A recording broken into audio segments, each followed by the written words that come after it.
Thanks so much, dear friend. Thank you so much, Eddie, Prime Minister Ramar. Thank you, and thank you, Albania, for hosting us today. Not just in a beautiful country, but in a country that believes in Europe and stands for its future. Dear friends, thank you all for your support, and I appreciate that we share the same understanding. This war Russia against Ukraine must be ended as soon as possible and in a just way.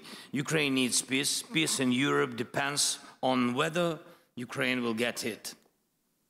All of you know that this week we had a real chance to take important steps toward ending this war, if only Putin had not been afraid to come to Turkey.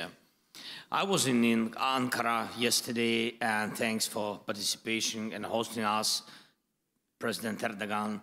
And I was ready for a direct meeting with Putin, whether in Ankara or in Istanbul, and not just for a meeting, but to resolve all the important issues, to my mind. But he didn't agree to anything, Putin. And you can also see that the Russian delegation that came to Istanbul is of a very low level. None of them are people who actually make decisions in Russia. Still, I sent our team to Istanbul, led by Ukraine's Minister of Defense, at least to see if those Russians can actually decide anything. Our number one priority is a full, unconditional and honest ceasefire. This must happen immediately to stop the killing and create a solid basis for diplomacy, first of all. And if the Russian representatives in Istanbul today cannot even agree to that, to ceasefire, to this clearly necessary first step, then it will be 100% clear that Putin continues to undermine diplomacy. If that's not the case, there must be at least some result today, starting with a ceasefire. The Ukrainian delegation has a mandate to make decisions. As we saw yesterday, Russia sent almost the same people it sent in 2022. This showed that Russia has not changed its basic approach. They make many statements, many threats, but solve nothing. They are doing everything they can to turn this Istanbul meeting into a staged, empty process, just like the ones in 2022. It's not us or Western leaders who are disrupting the negotiation that the Russians have been claiming for years. It's Russians who send empty heads to the talks.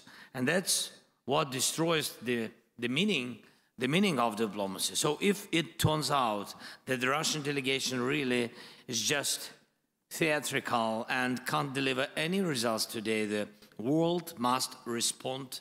There needs to be a strong reaction, including sanctions against Russia's energy sector and banks. Pressure must continue to rise until real progress is made.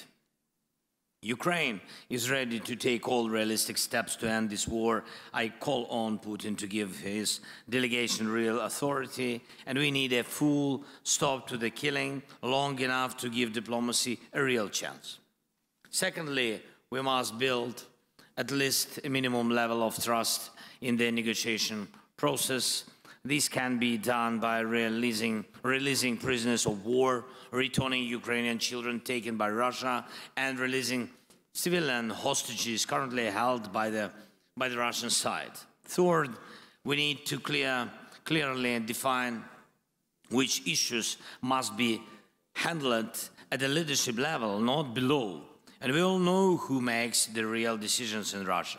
Fourth, together with our leaders and together with the countries who are here with us today, we have begun to create a new security architecture for Ukraine and all of Europe. I thank everyone who is on board. Now it's time to move to very practical steps. And fifth, the United States. President Trump wants to end this war. We need to keep working closely with President and stay as coordinated as possible. Long-term U.S. support is also essential. An American backstop is needed. It's important that we all work together on every level to make that happen. And of course, I will keep you informed throughout the day about what is happening in Istanbul and whether there is any chance the Russian delegation will take real steps to stop the killing and bring the war to an end. Thank you, Eddie, again for the invitation.